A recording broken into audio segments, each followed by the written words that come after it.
In Montgomery County, Virginia, in between Blacksburg and the Giles County line, U.S. Route 460 is named after William Preston. He came to Montgomery County in 1755 when he survived the Draper Meadow Massacre. He watched his cousin, Mary Draper Ingles, get kidnapped by the Shawnee. Later, she'd escape and have to follow the river back home. That began William Preston's 25-year combat career. He fought for the British in the French and Indian War and against them in the Revolution. Not just toe-to-toe with the regular army, but also in the Civil War that brewed in between the colonists, resulting in him being involved in the infamous Lynch trials. You could see his house from the highway, nestled in the woods, and a large tree stump standing alone in a field. He was a politician and a plantation owner. When he built this house, which is a few years older than the United States, it was a fort on America's frontier, the Wild West of the 1700s. William Preston made pre-American history, like signing the Fincastle Resolution, a precursor to the Declaration of Independence. And his family, they made American history, like his grandson, who started the Civil War and then lost one of the most strategically important battles of it. In 2 different wars, Prestons have invaded Canada and Mexico. Locally, they've done everything, from being one of Virginia's last legal duels and the only legal duel to use rifles, to establishing the university that would become Virginia Tech and selling them the land that Tech built the campus on. Not only would one of William Preston's sons and 2 of his grandsons become governors of Virginia, all 3 of them would be born in this house. There was other families here besides the Prestons, and over the generations, their lives grew into a tangled web together. From the brothers, who run off during the Civil War to join the Northern Army, and when they come back to see their parents, end up getting a shootout with the former plantation owner, to the Preston Family Cemetery, potentially being the first interracial cemetery in Virginia. James Patton was born in England. His father Henry was a master shipbuilder, and he also had a sister named Elizabeth. He served in the Royal Navy in the Queen Anne's War. The war lasted from 1702 to 1713. England was fighting France over territory in Canada. For payment for his service, he was awarded a land grant in Virginia.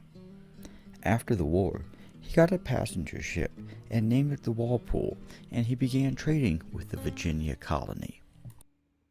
On his trips to the colony, he would press inland, making business contacts and building relationships along the way.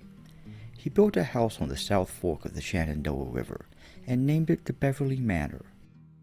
He transported Virginia tobacco to England and brought supplies and colonists back with him to Virginia.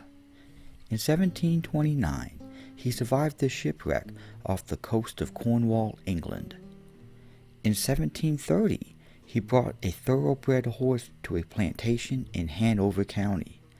The 21-year-old horse was called Bully Rock and is the first thoroughbred horse brought to America. Once here, he was mated 39 times.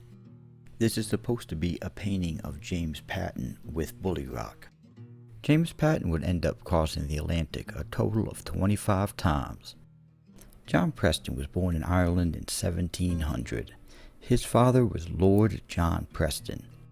When he was 22, he was working for Henry Patton, James's dad, when he seen James's sister Elizabeth. She was smitten by his good looks, and the next year they were married. Elizabeth had a sister named Margaret, and she married John's brother William. John and Elizabeth were married in 1723. By 1738, they had 4 children. That year, they got on James's ship and came to the Virginia colony. They stayed at his house, the Beverly Manor. The Great Road. In 1718, a narrow strip of land that connected modern-day Philadelphia to southwest Virginia was obtained by the British. By connecting trails used by the region's former native population, America's first highway was built. It was a rugged path cut through the old-growth forest, just wide enough for a wagon to fit. It was called the Great Road, and it ran from Philadelphia to modern-day Roanoke, where there was a fork. Turning south would take you to the Central Carolinas, but continuing west would take you up the Appalachian Plateau. Beginning in the 1830s, improvements began being made to the Great Road, and while it's gone through several name changes, now it's called Route 11. Interstate 81 also closely follows it. Montgomery County is the county west of Roanoke, and that's where the Great Road went up the Appalachian Plateau. The elevation of Roanoke is 883 feet above sea level. I'm in Christiansburg, the county seat of Montgomery County. The elevation here, 2,100 feet above sea level. While the lowlands began to get colonized, the Appalachian Plateau created a natural barrier. Up here in pre-revolutionary America, this was the Wild West. Now that I've explained the Great Road and the Appalachian Plateau, this is Route 11, leaving Roanoke and heading towards Christiansburg. The French and Indian War started in 1754 when the British invaded Nova Scotia. There were only 60,000 French colonists in the Americas, compared to the 2 million British. To increase their numbers, the French recruited several native tribes to help them, including the Shawnee. A year after the war started, in 1755, James Patton led a group of colonists, which included John and Elizabeth's children, along the Great Road and up the Appalachian Plateau. Their destination was Draper's Meadow. It was land that James Patton owned and had a collection of log cabins built on it. It's one of the earliest settlements in the county. On the night of July 30th, they were attacked by the Shawnee. 5 settlers were killed and another 5 taken hostage. This wasn't a random attack. Draper's Meadow was specifically targeted to scare the colonists and to keep them from coming up the Appalachian Plateau. Montgomery County wasn't just strategically important because it's where the Great Road went up the Appalachian Plateau. It also sits on the Eastern Continental Divide. In eastern Montgomery County is the Roanoke River, which will flow to the Atlantic Ocean. On top of the mountain, the western border of the county is the New River, which will flow into the Ohio, then into the Mississippi. And those were the other superhighways of 1700s America, the water systems. And in Montgomery County, a boat could sail up the Roanoke River from the ocean.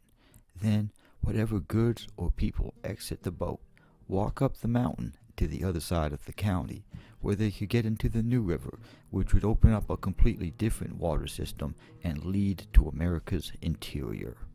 James Patton was killed in the attack, but his nephew, William Preston, survived it. William was there with his uncle, helping him survey land into lots for individual sale.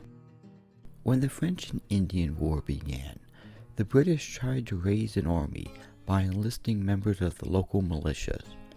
William Preston was a captain in the militia, and then he joined the British Army. 2 months after Draper's Meadow, there was another attack, this time in modern-day Greenbrier County, West Virginia. 12 settlers were killed, and another 10 were taken hostage. The scared settlers began to flee, and a series of forts began being built to protect them. William Preston was sent to establish a fort in the Greenbrier Valley. 3 of the captives was Mary Draper Ingles and her 2 sons. Mary had just watched her mother and niece be killed in the attack. Both of her sons were adopted by Shawnee families. Her oldest son, Thomas, was sent to Detroit. He was 4 when he was taken, and he was 17 when he was ransomed back to the British. George, the younger son, was taken to an unknown destination, and he died soon after. There were many other settlers being held hostage by the Shawnee, and in late October, Mary and a German lady decided to escape. On October 19th, the Shawnee gave them permission to go forage for wild grapes. Wearing moccasins and with a knife, a tomahawk, and 2 blankets, they ran off into the wild. At first they hurried, but the Shawnee didn't come after them. They had thought the 2 had met their fate with a wild animal. Mary and her friend followed the Ohio River to the mouth of the Kanawha. While they traveled, they ate wild grapes, black walnuts, and berries, as well as frogs that they caught in the river. As winter began to set in, they were forced to scavenge dead animals they found along the way. They were starving in the snow when the German woman tried to kill Mary, possibly to eat her. Mary played it off and promised the woman money when they reached Virginia. 38 days after running off, they reached the mouth of the New River. There, the German lady tried her luck with Mary again. This time Mary escaped, and she ran off into the forest. 42 days after running off, Mary reached the house of Adam Harmon. He lived along the banks of the New River, in an area that would become the town of Pembroke in Giles County, which is 1 county north of Montgomery. She had traveled 600 miles and crossed 145 creeks and rivers. 600 miles in 42 days is 14.3 miles a day. Mary returned to her husband William, who was in the process of buying 900 acres of land that had been James Patton's until his death, but now it was up for sale. They built a cabin near where the Little River meets the New River. This behind me is her grave. The tall monument is built with rocks from that cabin's chimney. As winter turned to spring, the Shawnee raids began again. Concerned for their safety, Mary convinced William to move their family to Fort Voss. Fort Voss was in modern-day Shawsville, or Shaw's Vegas as the locals called it.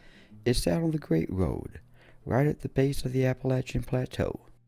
The fort was a stockade built around several homes, and between 15 to 25 members of the Virginia militia were stationed there. Soon after the Ingles got there, another settler arrived. He had just escaped the Shawnee and warned that they was about to attack the fort. On June 22nd, the commander of Fort Voss sent Captain William Preston a message requesting help. 3 days later, Mary and William fled Fort Voss, going east to Bedford. 2 of William's brothers stayed at the fort. The Ingles missed the attack by hours. At 10 in the morning, 205 Shawnee, Ottawa, and Miami warriors, led by 25 French soldiers, attacked the fort. William's brother John fired the first shot when he saw a scout in a tree. He would die and his wife and kids taken hostage. Matthew, the other brother, was hunting when he was ambushed. He claimed 2 lives in hand-to-hand combat before being taken captive. After several hours, the defenders were out of ammo, and the fort was overrun and burned down. The French commander noted that 10 or 11 men killed nearly 40 of his. He didn't mention the several prisoners who were brutally executed after the battle. And that's the scene that William Preston and the 47 men that he led found the next day. The French-led force had originally planned on going further into Virginia, but the high casualty rate caused by the outnumbered colonists spooked them, so they turned around and headed back to the Ohio River Valley. William Preston followed them, but he lost their trail in Kentucky. The day after he arrived at the fort, the governor of Virginia ordered a new fort built. It took a year to rebuild, and the fort was only used for another year. The last building from the second fort was torn down in 1903. William Preston didn't just spend the whole war walking around the woods looking for French and Shawnee to fight. He also headed an ill-fated expedition to the Holstrom River to pay off the Cherokee and to keep them on the British side. Besides his military service, William Preston held several other official positions. In 1752, he was qualified as a deputy county land surveyor, and in 1755, he became the justice of the county court. Being a land surveyor gave him an advantage when it came to buying it, and he acquired several large tracts. In 1756, he accompanied George Washington surveying land and recruiting for the militia. 1759 was a big year for him. He was promoted to lieutenant colonel, as well as becoming the county sheriff and coroner. He also bought 191 acres in modern-day Botetourt County and built a plantation house called Greenfield. It was a simple block house, surrounded by a large wood stockade.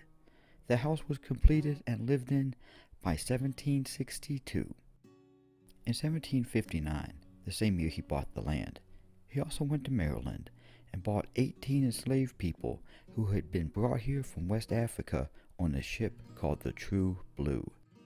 By 1765, Greenfield had grown to over 1,900 acres. He was elected to the House of Burgess, which was the pre-revolutionary colonial government. He sat on several boards and committees that chartered new towns and formed new counties. Smithfield. In 1773, William Preston purchased 535 acres of land at Draper's Meadow. About a mile from the site of the massacre, he built his house. He named it Smithfield in honor of his wife Susan. Her maiden name was Smith. Smithfield is an L-shaped tidewater-style house with 2 stories and a basement. Just like Fort Voss, Smithfield had a large stockade built around it to propel hostile attacks. Smithfield is built with milled wood. It's not a log cabin, so before they could build that house, they had to build a mill. It would have been an over-the-top mill and looked similar to the one at Maybury Mill on the Blue Ridge Parkway, which this is a picture of. This is the blacksmith shop. Being so isolated on the frontier, Smithfield had to be completely self-sufficient. When the Prestons moved to Smithfield, they brought 42 enslaved people with them. They would have lived in houses like this, which is a house for enslaved people that was on a different Preston property and then moved to Smithfield. The houses for the enslaved people would have been around this tree, and this is where they would have gathered for celebrations, parties, merriment. It's called the Merry Oak and is over 500 years old. In 2012, the old tree was knocked down in a storm. The French and Indian War had never really ended. It just continued under different names. William Preston had 20 years of combat experience in 1774 when he was involved in a major escalation of the American Revolution. Now, when our story begins, originally Montgomery County was in Augusta County, but as more counties got divvied up, now it is in Fincastle County, which stretches from modern-day Fincastle to the Mississippi River. For example, Prestonsburg, Kentucky is named after William Preston. When he was the county surveyor, it was in the same county that he was in. The county seat of Fincastle County was in a town where lead mines had been established in the 1750s. That town now is called Austensville, and it's in Wythe County. William Preston went to Austensville, where they was having a meeting, and there the Fincastle Resolution was drafted. Basically, it said we support the king, but if you don't stop messing with us, we're gonna fight you. Not only did William Preston sign it, but it is believed that he wrote it. The Fincastle Resolution was written 2 years before the Declaration of Independence. In January 1775, William Preston was named to serve on the County Committee of Safety. Then, in October, he was commissioned as a lieutenant and commander-in-chief of the county militia. The next month, when the Safety Commission reconvened, he was elected as the chairman. Montgomery County was formed on December 20th, 1776. The next day, William Preston was commissioned as the county lieutenant and the justice of the peace. As the revolution started, William Preston did what he did best, which is pay off the Cherokee so they'll side with the colonists and continue tit-for-tat violence with the Shawnee. Smithfield was one of the largest settlements in western Virginia, and the governor feared that if William Preston moved his family away, the rest of the colonists would flee in fear. In response, 12 soldiers and a sergeant were stationed at Smithfield. During the Revolution, William Preston didn't spend too much time fighting the Redcoats, but he had found a new enemy, British sympathizers called Tories. In 1780, Tories in central and western Virginia began to organize, and Virginia Governor Thomas Jefferson ordered militia leaders to handle it. Originally, the militia officers were to act as a grand jury to determine who would need to be sent to Richmond for a proper trial. An informal court was set up at Colonel Charles Lynch's house in Alta Vista, Virginia, and militia officers, including William Preston, sat in as court officials. Now, this is not the actual house that it happened at. His house burned down, and then the next house built on that site burned down. So this is the third house that's built on that site, and it was built in 1903. Both Lynch and Preston had been justices of the peace under the government that they were currently fighting against. Effectively, there was no government, and the militia was the closest thing to it, but they couldn't try civilians in a military court. So, in an unofficial capacity, acting as civilians, they tried and sentenced the Tories. Most had to pay fines, lose property, or say the Pledge of Allegiance. The old one, ours was not written yet. The worst offenders, though, were tied to a black walnut tree and lashed. After the war ended, Charles Lynch was elected to the Virginia House of Delegates, where he got a resolution passed absolving him, William Preston, and the others involved of any crimes for administering frontier justice in the absence of a functioning court system. It is called Lynch's Law. While the Lynch trials were going on, British General Cornwallis was fighting a good fight in the Carolinas. Most of the fighting-age males who supported the Continental Army had enlisted in it, leaving their houses defenseless from the Tory neighbors who had stayed home. Surry County, North Carolina's northern border is with Virginia. There, Tories began forming their own militias and wreaked havoc on the county, burning and pillaging. Fearing that the Tory militia would invade Western Virginia, Colonel Preston decided to strike first. As the Virginia militia headed to the Carolinas, the Tory militia was heading towards the Yadkin River. The only place to cross the river was at the shallow ford, and that's where the two militias met. 300 Tories were caught off guard as they crossed the river. The battle was fast and decisive. They lost 14 men, compared to Virginia, who only lost one, a captain. While the Battle of Shallow Ford was happening, so was the Battle of Kings Mountain, which was another large Tory loss, and they shifted the course of the war in the South. Shallow Ford was the last large gathering of Tories, and 5 days after the battle, a pardon was issued for all involved. William Preston stayed in North Carolina, and in March 1781, he finally got his chance to fight the Redcoats when he was attacked by the cavalry. He was thrown from his scared horse, and most likely would have died if Colonel Floyd, also of the Virginia militia, hadn't dismounted and helped him back on his horse. In the paintings is William and Susan Preston. He was 52 when that happened, and not the spring chicken he once was. After that, he was sent to go keep things cool with the Cherokee. Then there was more Shawnee attacks in Montgomery County, and he was sent back there. It was a warm day, and William Preston was 3 miles away from home, at the house of Michael Price in the modern-day town of Price's Fork, when he suffered a stroke or a heart attack while attending a militia muster. He was taken inside and made comfortable, and Susan, his wife, was sent for. He died shortly after midnight. Susan Preston outlived her husband by 40 years. This episode of the Neighborhood Backwoods History and Travel Channel is made possible because of viewers like you. Why don't you hook us both up and get yourself a copy of some of my books or get a t-shirt. Link's going to be in the description. Want to see something cool? This house right here, that's going to be another Preston house. And this picture right here, that's also in Montgomery County. How cool is that? Also, don't forget to follow me on my other socials. John Buchanan Floyd. Letitia Preston was born in Smithfield in 1779. She was William Preston's 9th child and was born 4 years before his death. In 1804, she married John Floyd. That year, he also enrolled in the medical department of the University of Pennsylvania. He graduated school in 1806, and the couple moved to Christiansburg. 1806 is also the year that the couple had their first child, a son named John Buchanan Floyd. He was born right here in Smithfield. 2 years later, in 1808, John Floyd is going to be involved in a historic Montgomery County event. Thomas Lewis was the grandson of Andrew Lewis, a frontiersman who not only had a lot in common with William Preston, but was also his cousin. In 1808, Lewis was 22, a lawyer, and lived in Christiansburg.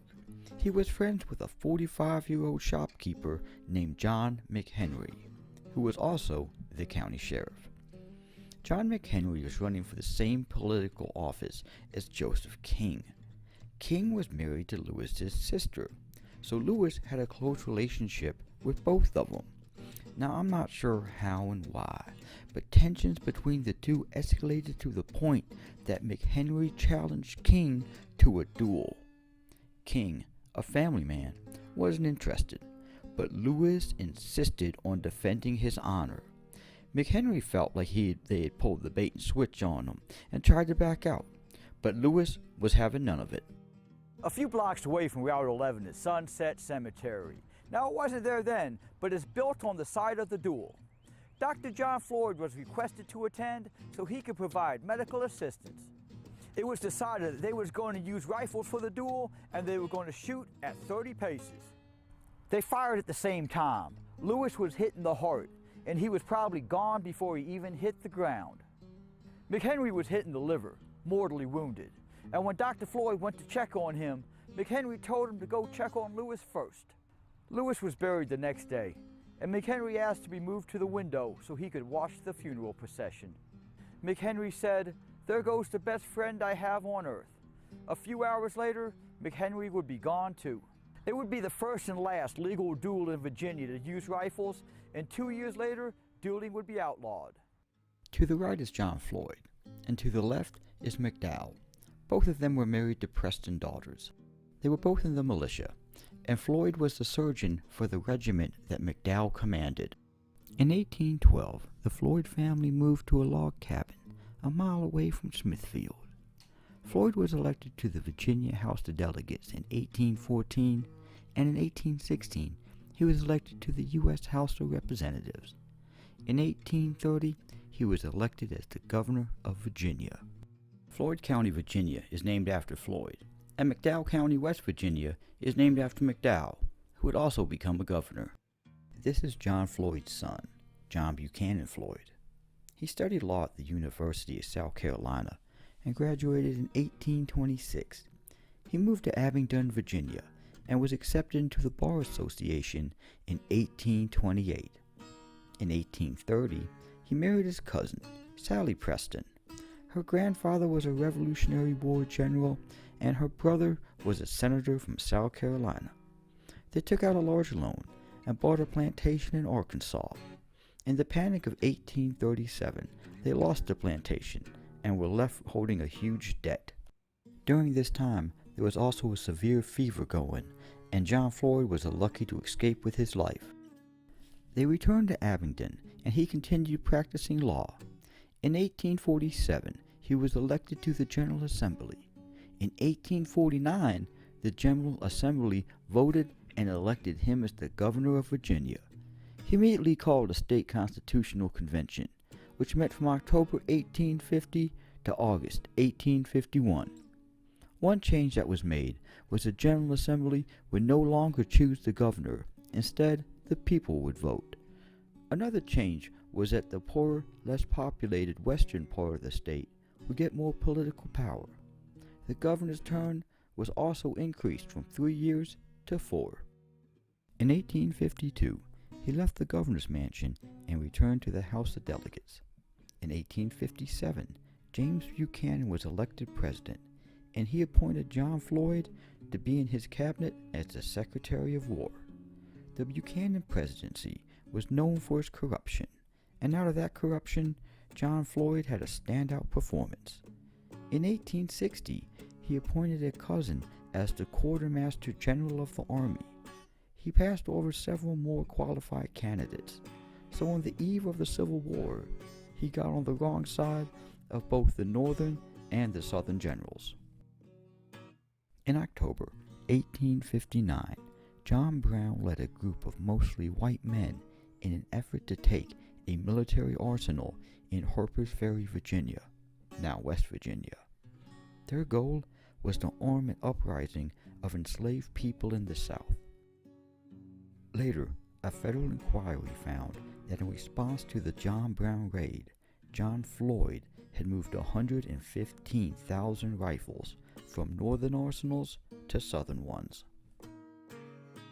President Buchanan had to stop him from sending large cannons to Galveston, Texas, and the Mississippi Gulf Coast.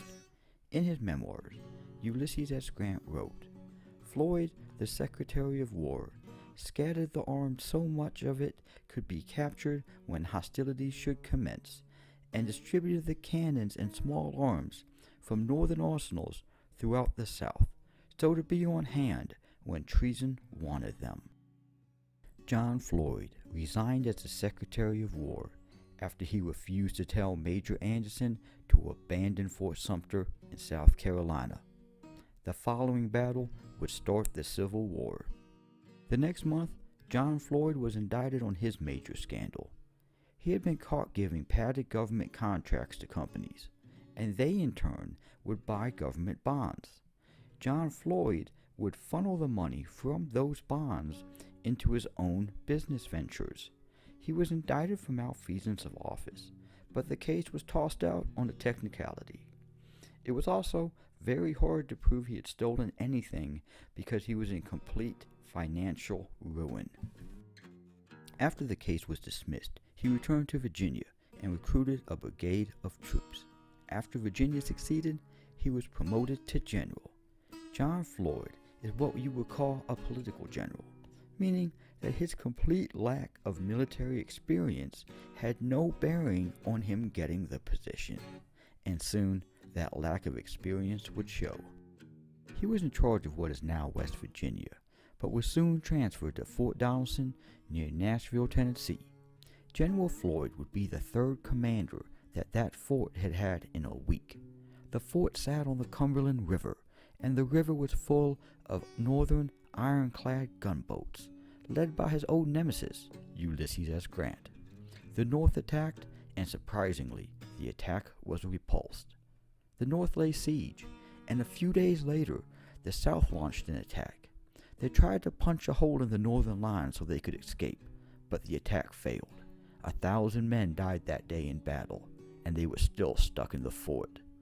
The next day, the officers had a meeting and decided to surrender. Floyd was concerned about surrendering to Grant, though, thinking that Grant would give him the rope for treason. For that whole like shuffling the guns thing around. So that night, he escaped the fort with some of his men. Multiple other regiments escaped too. He and 1,500 Southern troops arrived in Nashville before the fort was even surrendered. They spent the next month evacuating the town, and it would be the first Southern capital to fall to the north. The loss of Fort Donelson is considered to be one of the greatest strategic losses of the war. John Floyd was a general for less than a year before Southern President Jefferson Davis relieved him of duty. Ulysses S. Grant said this: "General Floyd, the commanding officer, was a man of talent enough for any civil position, but was no soldier, and did not possess the elements of one. He was further unfitted for command for the reason that his conscience must have bothered him and made him afraid. As the Secretary of War, he had taken a solemn oath to maintain the Constitution and uphold the same against enemies. He has betrayed that trust." John Floyd's health failed, and he died the next year. James Patton Preston. Susan's ninth child was called James Patton Preston, and he was born in Smithfield in 1774. After her passing, he inherited the land. James Patton Preston attended William and Mary College from 1790 to 1795. In 1799, he became the Justice of the Peace in Montgomery County. He met Nancy Taylor. She was the sister of General Taylor, a Revolutionary War hero. They were married in 1801 and would have 6 children. James Preston was in the Virginia Senate from 1801 to 1804. From 1810 to 1812, he represented Montgomery County in the House of Delegates.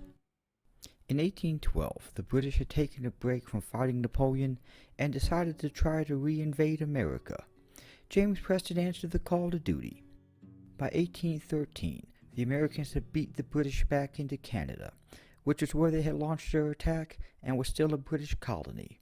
The U.S. Army, including James, sailed up the Lawrence River into Montreal. The goal was to cut the British forces in half and interrupt their supply lines. In theory, this was a good idea, but the Battle of Chrysler's Farm proved it wasn't. The battle was on November 3rd, 1813. James was gravely wounded in the battle, and the army was sent running back to the border. The War of 1812 was the only time America ever invaded Canada. In 1816, James returned to politics with his re-election to the House of Delegates. A month later, he was voted in as governor. He served the maximum term of 3 one-year terms. While he was governor, he worked with Thomas Jefferson and helped establish the University of Virginia. After his term as governor, President James Monroe appointed him as the Postmaster of Richmond. He held that position from 1824 to 1837.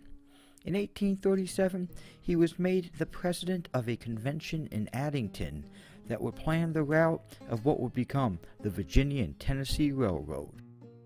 James Preston would die on May 4, 1843. Not only is he buried at the family cemetery at Smithfield, but it is also named after him. James Preston's 3 sons, William, Robert, and James. The brothers lived in houses that they built on their father's land.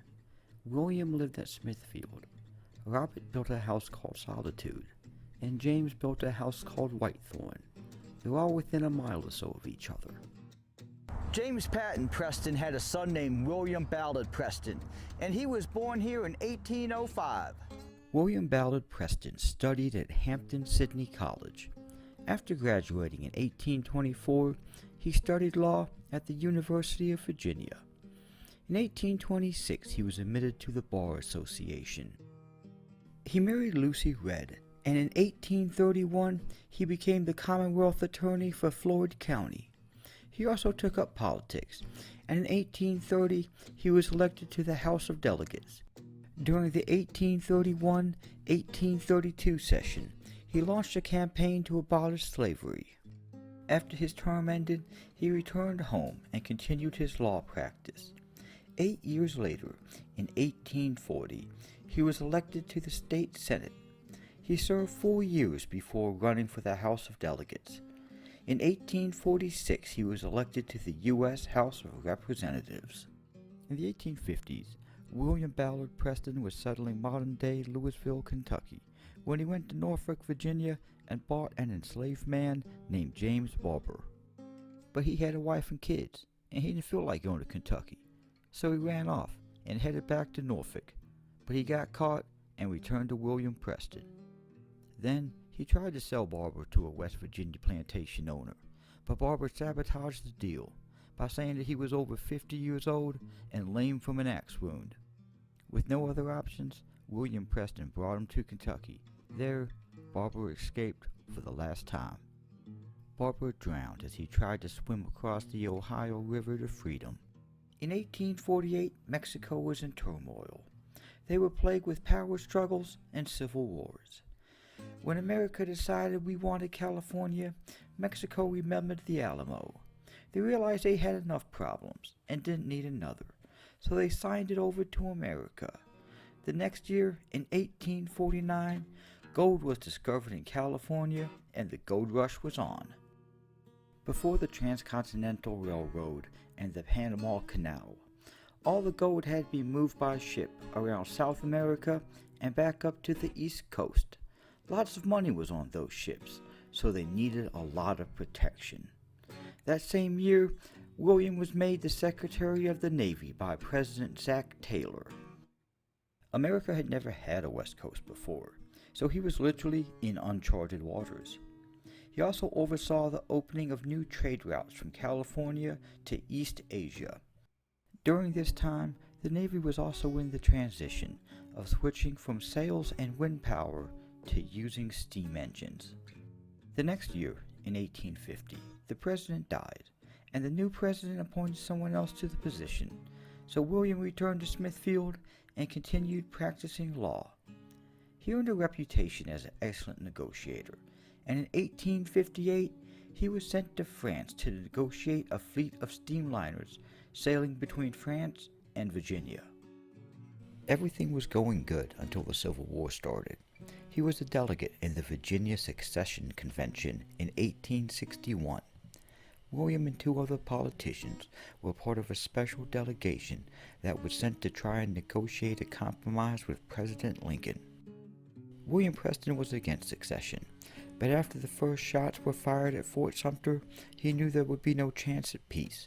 He wrote the Prestons Resolution, which was the bill saying Virginia would secede from the United States. It was passed 88 to 55.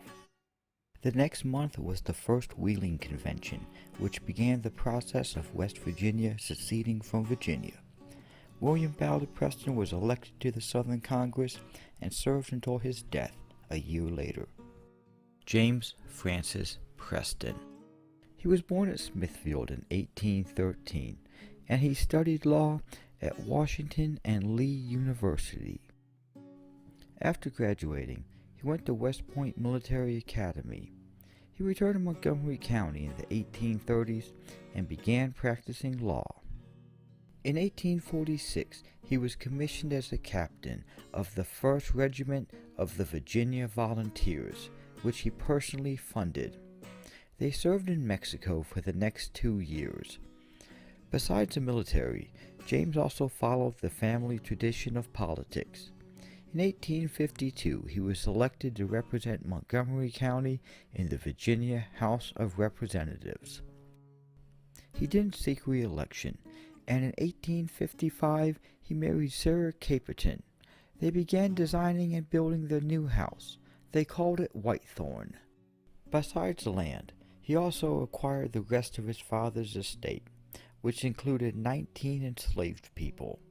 They had been living at Smithfield under the watch of his brother William, the abolitionist. James' second career with the military began in 1861, when the leadership of the Virginia militia was transferred to the Southern Army. He became a colonel and the commanding officer of Virginia's 4th Infantry. During this time, the southern capital was Richmond, Virginia, 107 miles south of Washington, D.C., the northern capital. James and the 4th Infantry were stationed at Harper's Ferry, northwest of Washington, D.C. They were under the command of General Thomas Jackson, who would later earn the nickname Stonewall. They received some of the most intense training of any Southern soldiers during the war. On July 18, 1861, James received orders to march to Manassas. After a day's march, the 4th Infantry reached Winchester. The next morning, James ordered them onto rail cars to get them to battle quicker. James didn't know it yet, but that was the first time railroad was used for large military movements. The First Battle of Manassas is also called the Battle of Bull Run. The battle was very early during the war, and a lot of people packed picnic lunches to watch the North and South fight. James spent the first 2 hours of the battle laying on the ground, just over the crest of the hill that the South had placed cannons on. While the North and the South's artillery took turns shelling each other's location, General Jackson saw Northern infantry trying to flank him, and he ordered the 4th Infantry to run them off. As they rose from the grass and charged the North, the 4th Infantry, quote, let out a cheer that resounded near and far. The 4th Infantry would not only repel the attack, but also capture the North's artillery and repel 3 attempts to retake it. It is believed that since James was leading the 4th Infantry into battle, he was the first person to make that yell. That yell would later be called the Rebel Yell and would become Stonewall Jackson's calling card. The battle was a much-needed victory for the South, and while they had literally sent the Northern Army running back to Washington, D.C., they had also suffered more casualties. They stayed camped near Manassas to care for the wounded. Then sickness set in.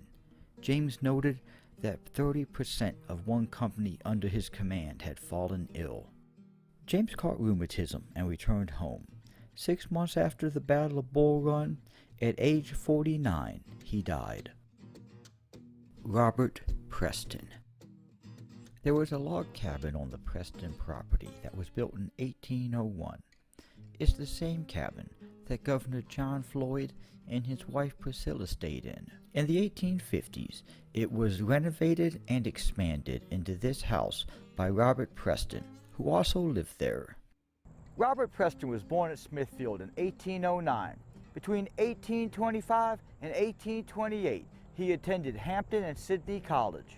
In 1830, he was qualified to be a captain in the 75th Regiment of the Virginia Militia. 3 years later, he met Mary Hart, and they had 3 children. In 1837, he was elected to be the Justice of the Peace in Montgomery County. When the Civil War started, he joined the Southern Army as a colonel. Eventually, he would become a lieutenant colonel. In April 1865, he surrendered in North Carolina along with the rest of the soldiers under General Johnson's command. This is the Fraction House. There was 3 large families enslaved here: the Sanders, the McNortons, and the Fractions. Brothers Oscar, Thomas, and Othello Fraction were enslaved at Solitude. Colonel William Preston had brought their grandfather Jack here from Nigeria. During the latter half of the Civil War, Thomas and Othello ran off to Knoxville, Tennessee. There, they enlisted in the Northern Army. By the end of the war, Thomas had reached the rank of sergeant. 1 year after the war ended, the brothers were still enlisted in the Army, and they returned to Solitude to visit their parents. The loss of the Civil War was still a fresh wound for Robert Preston, and the brothers' presence infuriated him. The brothers, on the other hand, said, "Hey, this is where we were born and bred. We worked these fields. Is this where we're supposed to come to get our 40 acres and a mule?" Robert Preston was having none of this, and he confronted them at church. In a most unchristian manner, and while brandishing a pistol, he informed them that he would not be attending Mass with them, and he would also not be the one leaving. As the brothers were leaving Solitude, Robert Preston confronted them again. The Civil War flared up again as Robert Preston shot at the brothers, hitting Thomas in the leg. The brothers returned fire, and they were ultimately arrested because they had shot at a justice of the peace. After the brothers got charged with attempted murder, they got discharged by the Army. The charges against the brothers were ultimately dismissed, but Robert Preston, using his connections, got them charged again.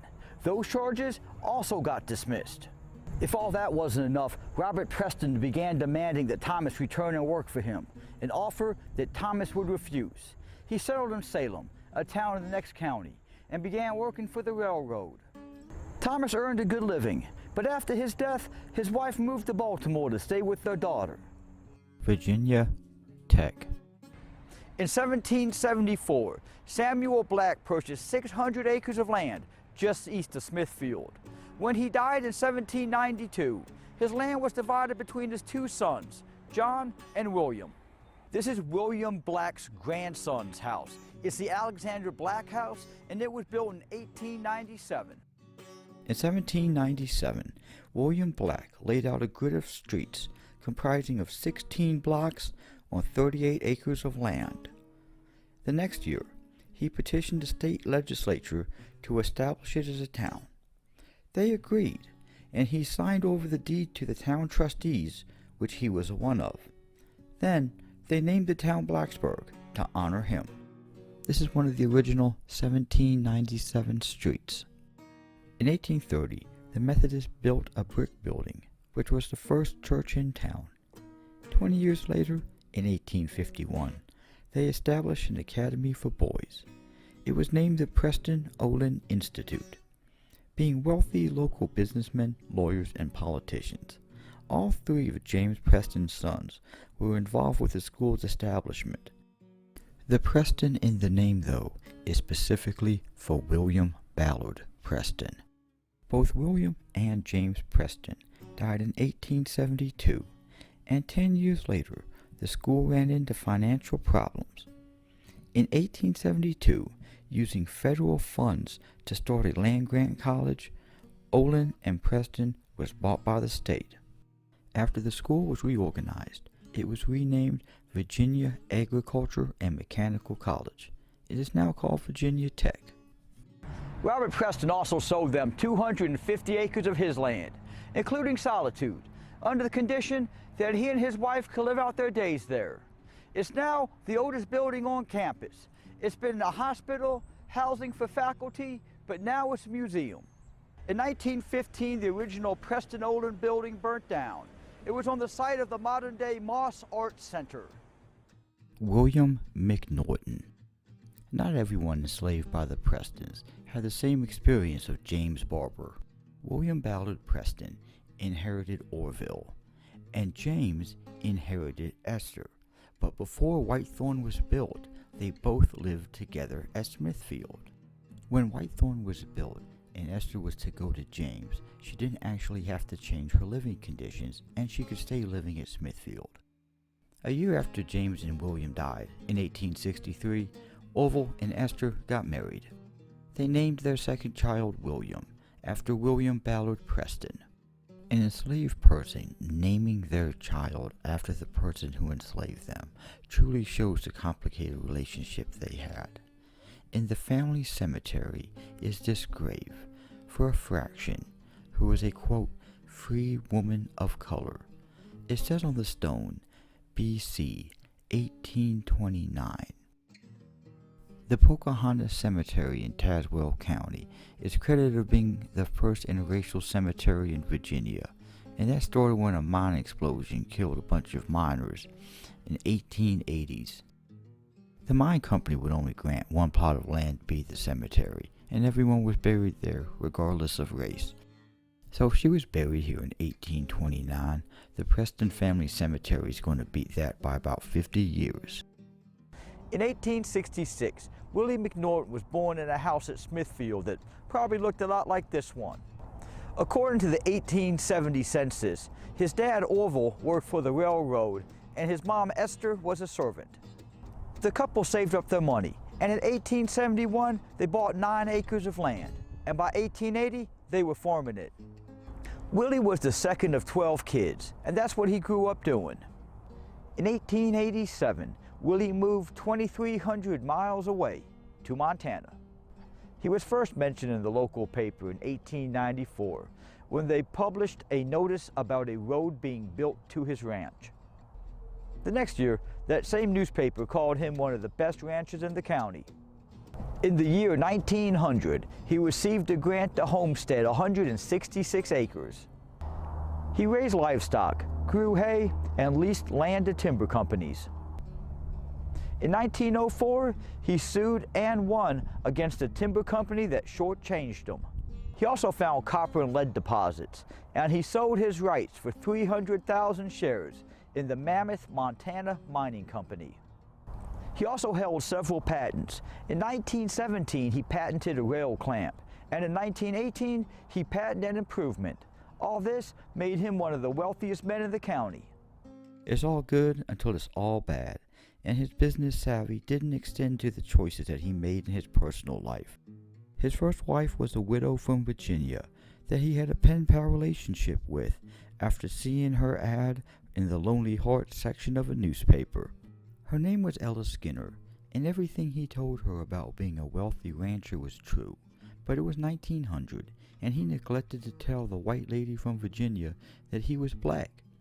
Now this was 9 years before interracial marriage was outlawed in Montana, and the whole town thought this was funny. They made sure she stepped off the train and into a wedding ceremony, which was the first time she ever saw William. Regardless of how you feel about race relations in the 1900s dating scene, this lady was 2,300 miles from home, without a penny in her pocket, and peer pressured into marrying the man who catfished her. 6 years later, they were divorced, but must have stayed on good terms because she lived in another house on his large property. Ella would be married and divorced 3 more times. In 1909, William returned to Montgomery County and got married to India Campbell. This time she was black, but she was 14 compared to his 43. He returned to Montana with her 66-year-old mama, and his younger brother, 22-year-old Hugh McNorton, who had been born after William had gone to Montana. They didn't even know each other. A few weeks after getting back, Hugh took William's 30-30 and robbed the couple. He hopped on the freight train and was caught in Idaho. he got sentenced to 2 years hard labor. After being released, he went back to West Virginia and worked in coal mines. 20 years later, he drowned while trying to escape from an asylum there. Soon after getting back, India said a neighbor had violated her. A warrant was taken out for the man who ran off and was never caught. Then, William's big barn burned down, taking with it 140 tons of hay. The next year, India was arrested for adultery for running around with a 28-year-old farmhand who was charged with statutory, even though he was 13 years younger than William. A year after getting married, they got divorced. William, who is alleged to have treated India pretty roughly, was hit with large alimony, resulting in him having to sell his 160-acre ranch and buy a small house.